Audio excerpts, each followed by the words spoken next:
Channel 5 நெஞ்சங்களுக்கு எனது பணிவான வணக்கம்.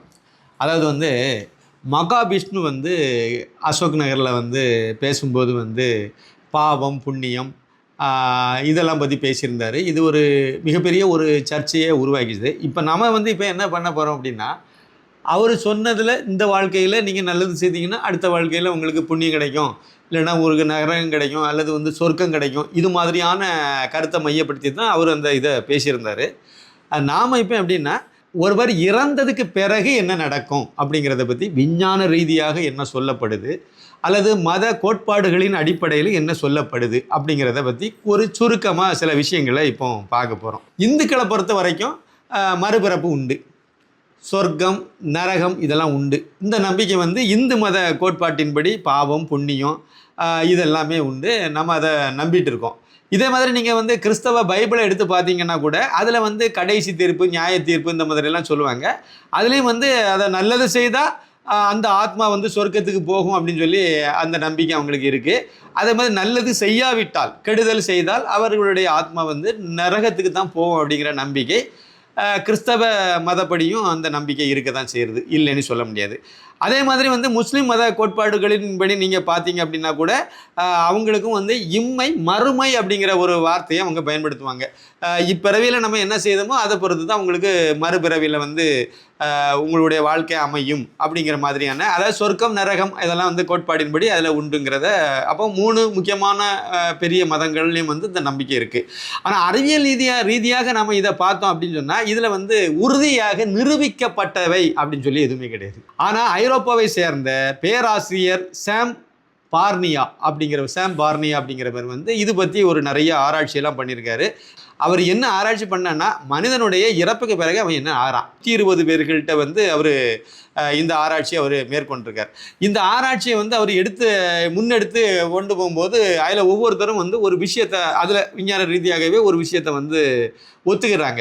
என்ன அப்படின்னா, ஒரு மனிதனுடைய இதயம் நின்று போச்சு, இதய துடிப்பு நின்று போச்சுன்னா அவன் செத்து போனதாக கணக்கு. இப்போ அப்படி தான் நம்ம ஒருத்தருடைய இதய துடிப்பு நின்று போச்சு அப்படின்னா அவன் டெட்டு அப்படிங்கிற மாதிரி நம்ம கொண்டு வந்துடுறோம். ஆனால் இறந்த அந்த இதய துடிப்பு நின்று போனால் கூட அதன் பிறகும் மூளை சில குறிப்பிட்ட நேரங்கள் வரைக்கும் அந்த மூளை செயல்பட்டுட்டு தான் இருக்கும். அதாவது மூளைக்கு இதய துடிப்பு நின்ன உடனே ஏன் சாகுது அப்படின்னா, மனுஷன் செத்து போயிட்டான் அப்படின்னு சொல்லி அவங்க சொல்கிறாங்க. அப்படின்னா இதய துடிப்பு நின்ன உடனேயே ரத்த ஓட்டம் நின்று போயிடும், எந்த உறுப்புகளுக்கும் இரத்த ஓட்டம் இருக்காது. அப்படி அந்த இதய துடிப்பு, அதாவது மூளை உயிரோடு இருக்கும்போது நாம் அந்த இதயத்தை மறுபடியும் செயல்பட வைக்கிறதுக்கு அதை பண்ணும்போது என்னன்னா, போன உயிர் திருப்பி வந்துடும். இன்னமும் உயிர் இருக்குது மூளையில், குறிப்பிட்ட நேரம் வரைக்கும் இருக்குது. அப்படி இருக்கக்கூடிய நேரத்தில் ஏதாவது ஒரு காரணத்தினால மறுபடியும் அந்த இதயம் செயல்பட தொடங்கினால் மறுபடியும் அவர் உயிர் பெறுறார். இப்படி ஒரு விஷயம் எல்லோருமே ஏற்றுக்கொள்ள ஒரு விஷயமாக இது இருக்குது. சில பேர் சில குழந்தைகள் எங்கள் அப்பா என்ன கூட்டிகிட்டு போனார், இன்னும் சில பேர் ஒரு நல்ல ஒளியான ஒரு இடத்துக்கு நான் போனேன், அங்கே போய் நான் இதை பண்ணேன் அதை பண்ணேன், அதுக்கு பிறகு திடீர்னு பார்த்தா நான் எனக்கு ஞாபகம் இங்கே பார்த்தா எனக்கு சுற்றி இவங்கெல்லாம் நின்றுட்டு இருக்காங்க. இந்த ப்ரொஃபஸர் பேராசிரியர் ஒரு தகவலை சொல்லியிருக்காரு. ஒரு இராணுவ வீரர் இறந்து போயிட்டாருன்னு சொல்லிட்டாங்க. இறந்து 20 நிமிடங்கள் ஆயிடுச்சுன்னு சொல்லிட்டு ரிப்போர்ட்லேயும் எழுதி வச்சுட்டாங்க. எல்லாம் வச்சு முடித்த பிறகு பார்த்தா திடீர்னு அவருக்கு உயிர் வந்துட்டு, என்னடா பெட்டில் செத்து போனாருன்னு சொல்லி ஓரங்கட்டி வச்சிருந்தவருக்கு திடீர்னு எப்படி உயிர் வந்துச்சுன்னு எல்லாருக்கும் அதிர்ச்சியாக போச்சுது. அவர் அப்போ என்ன பண்ணிட்டு இருந்தாருன்னு பார்க்கும்போது, நான் என்ன கூட்டிகிட்டு போனாங்க ஒரு பெரிய அழகான ஒரு ரம்யமான இடத்துல என்ன கூட்டிகிட்டு போனாங்க. நான் ரொம்ப சந்தோஷமாக இருந்தேன். ஒருத்தர் கையை கொடுத்து என்னை கூப்பிட்டாரு, நான் ஒரு கையை பிடிச்சி நான் நடந்தேன், இப்படியெல்லாம் நான் பண்ணிட்டு இருந்தேன், ரொம்ப ரொம்ப சந்தோஷமாக இருந்தேன். திடீர்னு பார்த்தா முழிச்சு பார்த்தா இங்கே என்னுடைய ரிப்போர்ட்டில் நான் செத்து 2 மணி நேரம் 20 நிமிஷம் ஆகிப்போச்சுன்னு எழுதி வச்சுருக்காங்க அப்படின்னு சொல்லி அவருடைய அனுபவத்தை அவர் சொல்கிறார். இன்னும் சில பேர் என்ன மாதிரியான அனுபவத்தை சொல்லியிருக்காங்க அப்படின்னா, அதாவது அந்த குறிப்பிட்ட அந்த நேரத்துக்கு இதய துடிப்பு நின்னையிலேருந்து மறுபடியும் அவருக்கு இதய துடிப்பு செயல்பட ஆரம்பித்து, அதாவது அவருக்கு உயிர் திரும்பியது வரைக்கும் உள்ள அந்த இடைவெளியில் அந்த ஆஸ்பத்திரியில் அந்த வார்டில் அவரை சுற்றி என்ன நடந்துச்சுங்கிறத அவங்க சொல்கிறாங்க. இப்போ ஆப்ரேஷன் பண்ணும்போது இந்த மாதிரி ஆகிப்போச்சுது அப்படின்னா, அந்த ஆப்ரேஷன் நடக்கும்போது அவர் என்னென்னலாம் பண்ணாங்க, யார் என்ன பண்ணாங்கிறதெல்லாம் சொல்ல முடியுது. இப்படி ஒவ்வொருத்தரும் ஒவ்வொரு விதமான கருத்துக்களை இதை சொல்கிறாங்க. ஆனால் இந்த உயிர் அப்போ எங்கே இருந்துச்சு அப்படின்னு இவங்க விஞ்ஞான ரீதியாக யோசித்து பார்க்கும்போது, ஆராய்ச்சி பண்ணி பார்க்கும்போது, அது மூளையில் எந்த இடத்துல போய் இந்த உயிர் பதுங்கி இருந்துங்கிறத அவங்களால கண்டுபிடிக்க முடியல. இதய துடிப்பு நின்று போச்சா செத்து போச்சுன்னு சொல்கிறாங்க. அப்படின்னா உயிர் எங்கே இருக்குது அப்படின்னு பார்க்கும்போது மூளை, அதுக்கு பிறகு மூளை வந்து வேலை செய்யுது. அப்போ மூளையில் எந்த பாகம் வந்து இந்த வேலையை செய்துச்சு, இவருக்கு வந்து உயிர் இல்லை, இருக்கு உயிர் திருப்பி வந்துட்டு அப்படின்னா அந்த நின்று போன இதயம் மீண்டும் துடிக்கிறது வரைக்கும் அவருக்கு உடம்புல அப்போ உயிர் இருந்தது. அந்த உயிர் எங்கே இருந்துச்சு, மூளையில எந்த பாகத்தை அது எந்த பாகத்துல இருந்து அது மறுபடியும் செயல்பட ஆரம்பிச்சுங்கிறத யாராலும் சொல்ல முடியல. ஒரு குரங்கு இருக்கு, அது வந்து திடீர்னு செத்து போச்சுது. ரோட்ல வீடியோக்களில் பார்த்துருப்பீங்க, செத்து போன வீடியோ இதை வந்து ஒரு பையன் வந்து எடுத்து வச்சு அவருடைய அந்த இதை போட்டு நல்லா அழுத்துறாரு, மார்பு பகுதியை, அதே இதய பகுதியை திருப்பி நல்லா அழுத்தும் போது அது வந்து உயிர் வந்துடுது. அப்போ அந்த குறிப்பிட்ட நேரத்தில் மனிதனுக்கும் இதே மாதிரியான ஒரு நிகழ்வு உண்டு. எனக்கே நம்ம சொந்த இதுலேயே 2 அனுபவங்கள் இருக்குது. ஒன்று வந்து சமீபத்தில் 1 வருஷத்துக்கு முன்னாடி ஒரு குழந்தை தெரியாதனமாக ஒரு தொட்டிக்குள்ள விழுந்துட்டு, அது சின்ன குழந்தை, 2 வயசு குழந்தை, அது வந்து தொட்டியில தண்ணி இருந்ததுக்குள்ளால விழுந்துட்டு அதை தண்ணியை குடிச்சு அது இப்போ வந்து அப்படியே பேச்சு மூச்சு இல்லாமல் ஆயிட்டு, அதாவது உயிர் போன மாதிரி ஆயிட்டு, இதய துடிப்பு நின்று போன உடனே அந்த குழந்தையினுடைய பெரிய முறைக்கு வரோம். அவங்க வந்து அதில் நின்ன உடனே ஓடி போய் என்ன பண்ணிட்டாங்க, அந்த குழந்தையாவது நர்சிங் படித்தவங்க அவங்க, அதனால் அந்த குழந்தையை பிடிச்சி தண்ணி கீழே தூக்கி பிடிச்சி கொஞ்ச நேரம் வச்சு அப்புறம் போட்டு அந்த இதயத்தை வந்து பம்ப் பண்ணி அப்புறம் வாயை வச்சு அந்த இதெல்லாம் ஊதி விட்டு கொஞ்ச நேரம் அப்படி சுற்றி இருக்க வகையிலான குழந்தை இறந்து போச்சுன்னு முடிவாயிட்டு. அந்த மாதிரி தான் இருக்குது. ஏன்னா மூச்சு பீச்சு ஒன்றுமே இல்லாமல் போச்சுது, இதய துடிப்பு நின்று போச்சுது. திருப்பி இவங்க பண்ணல, அதுக்கு வந்து செயல்பட ஆரம்பிச்சு. இது ஒரு அனுபவம். இன்னொரு அனுபவம் எனக்கு என்ன அப்படின்னா, இது கொஞ்சம் இந்த டாக்டர் நான் சொல்கிறேன் பார்த்தீங்களா, சாம் பார்னியா சொன்னார் பார்த்தீங்களா, அது மாதிரியான ஒரு அனுபவம் எங்கள் குடும்பத்தில் நடந்துச்சு. என்னென்னா, எங்கள் அம்மாவுடைய அப்பா, அவருக்கு பேர் வந்து ஹரிராமன் நாடார். அந்த ஹரிராமன் நாடார் வந்து அவருடைய வாலிப பருவத்தில் நடந்த ஒரு விஷயம், 25 வயசுலேருந்து 30 வயசுக்குள்ளே நடந்ததாக எங்கள் அம்மா என்கிட்ட சொன்ன விஷயம் இது. அப்போ வந்து அவருக்கு தொழில் என்னென்னா பனையேறக்கூடிய தொழில். அப்போ பனையேறும்போது பனையிலேருந்து கீழே விழுந்துட்டார். அப்போ வலது கால் வந்து நான் அவரை பார்க்கும்போது எனக்கு ஐயான்னு சொல்லுவோம், அம்மாவுக்கு அப்பா. அவரை நான் பார்க்கும்போதே தாங்கி தான் நடப்பார். ஒரு கால் வலது கால் நினைக்கிறேன், அதில் தொடையில் வந்து அவருக்கு அந்த பழைய முறிவு, அதனால அந்த காலே வந்து கொஞ்சம் கட்டையாகி போச்சுது. இது வந்து அந்த பனையிலிருந்து விழுந்த சம்பவம் அதில் நடந்தது. அப்போ அந்த பனையிலேருந்து கீழே விழுந்தோடனே அவருக்கு மருத்துவம் வீட்டில் வச்சு தான் அப்போலாம் மருத்துவம் பார்த்துருக்காங்க. அந்த அடிப்படையில் அவரை வீட்டில் வச்சு அவருக்கு மருத்துவம் பார்த்துட்டு இருந்திருக்காங்க. எண்ணெய்லாம் போட்டு எல்லாம் பண்ணும்போது ஒரு கட்டத்தில் வந்து அவர் செத்து போயிட்டார். எல்லாரும் கூடி உட்காந்துருக்காங்க. ஆள் இறந்து போயிட்டார்.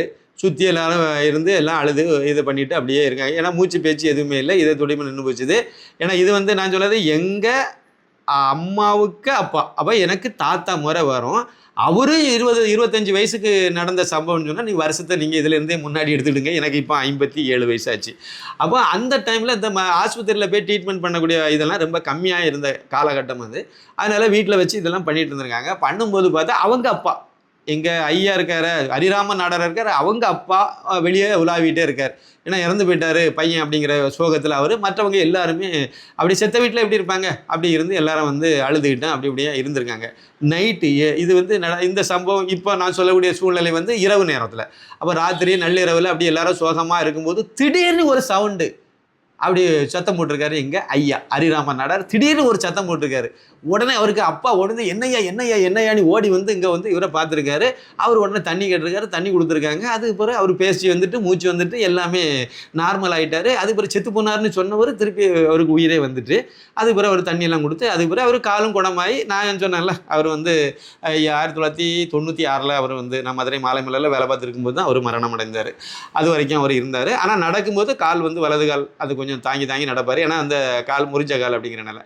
இதில் அவர் கீழே ஒரு பெரிய சத்தம் போட்டாருன்னு சொன்னோம் பார்த்தீங்களா, திடீர்னு இறந்து போனதாக சொல்லப்பட்ட ஒருத்தர் இறந்த நிலையில் இருக்கக்கூடிய ஒரு உடல் வந்து திடீர்னு அப்படியே அதிர்ச்சியாகி சத்தம் போட்டதுன்னு நான் சொன்னேன் பார்த்தீங்களா, அதை வந்து பின்னாடி அவர் வந்து சொல்லியிருக்கார். எங்கள் அம்மா கிட்டலாம் வந்த பிறகும் அந்த கதையை சொல்லியிருக்காங்க.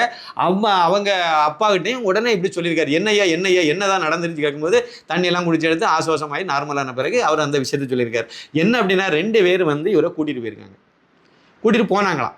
கூட்டிகிட்டு போனோடனே எங்கேயோ ஒரு அதாவது காற்று மண்டலம் இதெல்லாம் இருக்குல்ல, அப்படி வான வெளியில் எங்கேயோ பிடிச்சி இவரை 2 பேர் இழுத்துட்டு போனாங்களாம். இழுத்துட்டு போன உடனே அங்கே போய் பார்த்தா ஒரு பெரிய தங்கத்தில் ஜொலிக்கிற மாதிரி ஒரு பெரிய ஒரு மாளிகை ஒன்று இருந்துச்சான். ஒரு கோட்டை, அப்படி கோட்டையாக இருந்துச்சான். அந்த கோட்டையினுடைய வாசல் படியில் போனோடனே 2 பேரும் இவரை வந்துட்டு சொன்னாங்களாம், நீ நின்னுக, நான் போய் உள்ளே போய் கேட்டுருவாரேன்னு சொல்லிட்டு ஒருத்தர் உள்ளே போனாராம். ஒருத்தர் வந்து எங்கள் ஹரிராமன் நாடார் அவரு கூடவே வெளியே நின்றுட்டு இருந்தாங்களாம். கீழே பார்த்தா ஒரு பெரிய வானவெளி தான் இருக்கான்.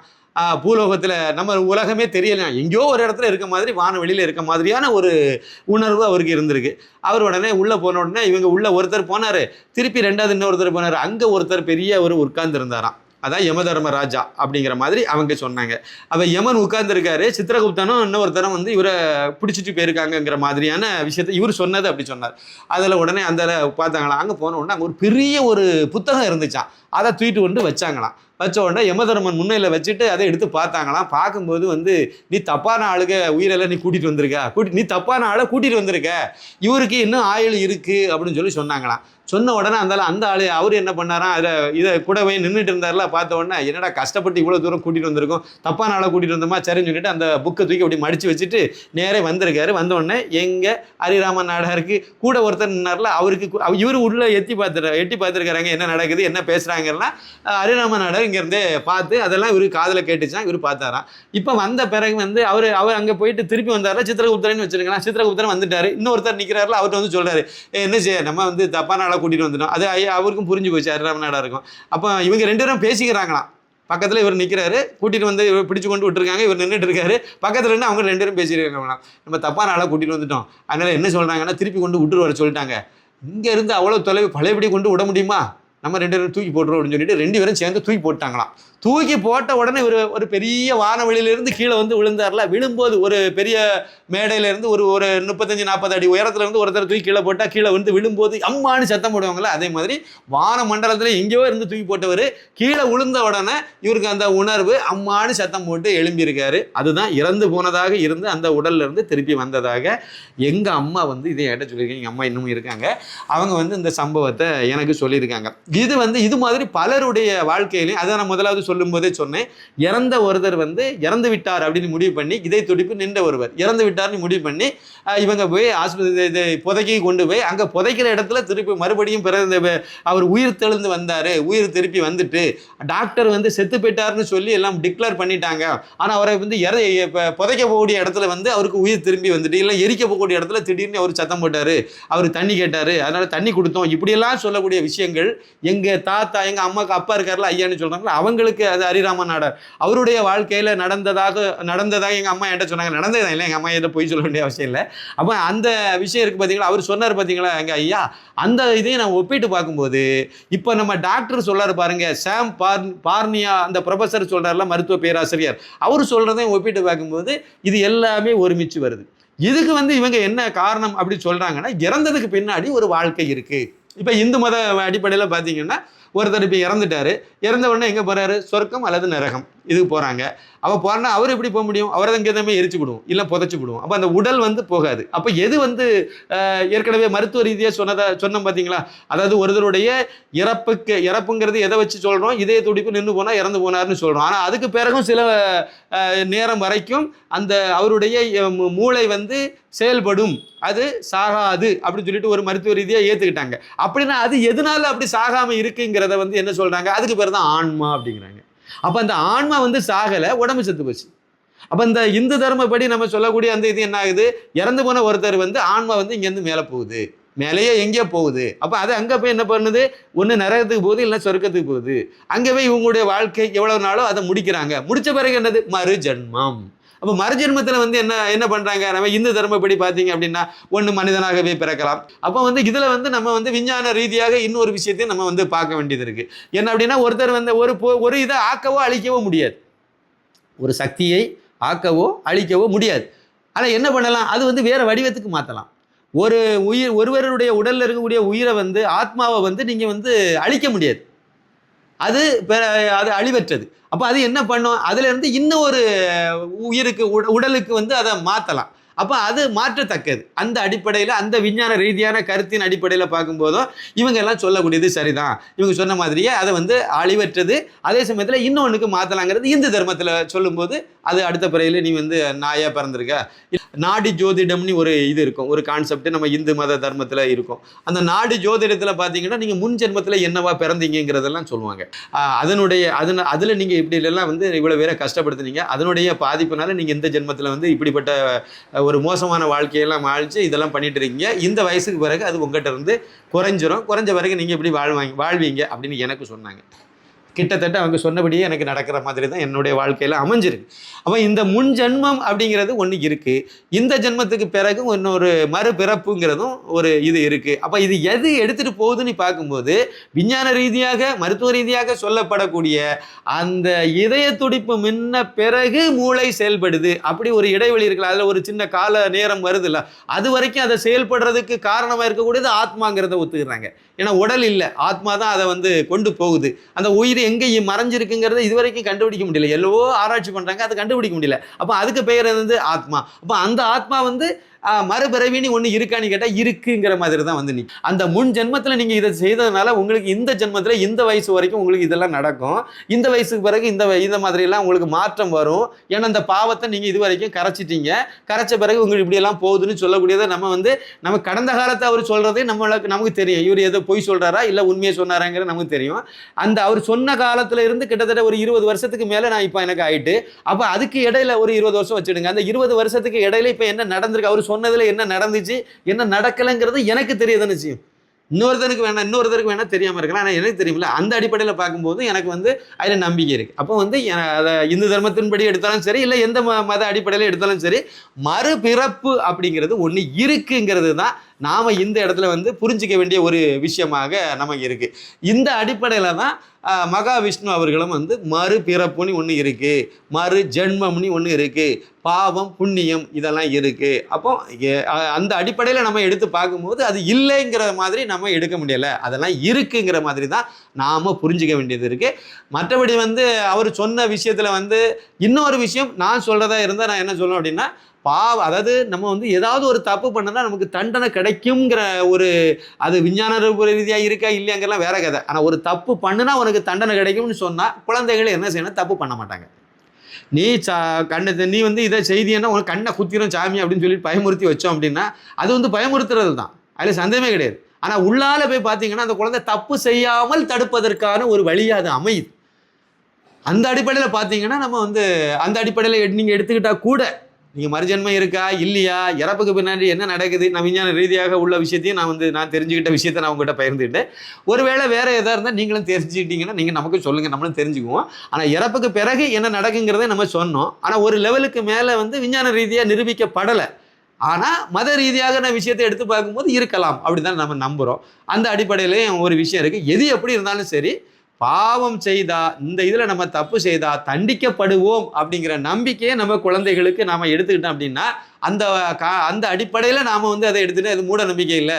தப்பு செய்தால் உனக்கு தண்டனை உண்டு, பாவம் செய்தால் நீ வந்து நரகத்துக்கு தான் போவா, நல்லது செய்தால் பிறருக்கு நல்லது செய்தால் நீ சொர்க்கத்துக்கு போவாங்கிற அடிப்படையில் நம்ம அந்த குழந்தைகளை இல்லைனா நாம் அப்போ அதை புரிஞ்சு நம்ம ஏற்றுக்கிட்டோம் அப்படின்னா பாவம் செய்கிறதுலேருந்து நம்ம தப்பிக்கிறதுக்கு வழியை தேடுவோம். அப்போ நம்ம தப்பு செய்யக்கூடாதுன்னு நினைப்போம், பிறருக்கு துன்பம் செய்யக்கூடாதுன்னு நினைப்போம், பிற உயிர்களுக்கு துன்பம் செய்யக்கூடாதுன்னு நினைப்போம். இப்படி இந்த அடிப்படையில் நம்ம எடுக்கும்போது அதை நம்ம தவறு செய்கிறதுலேருந்து நம்மளை காப்பாற்றுறதுங்கிற அடிப்படையில் கூட நாம் அதை எடுத்துக்கலாங்கிறது தான் என்னுடைய கருத்து.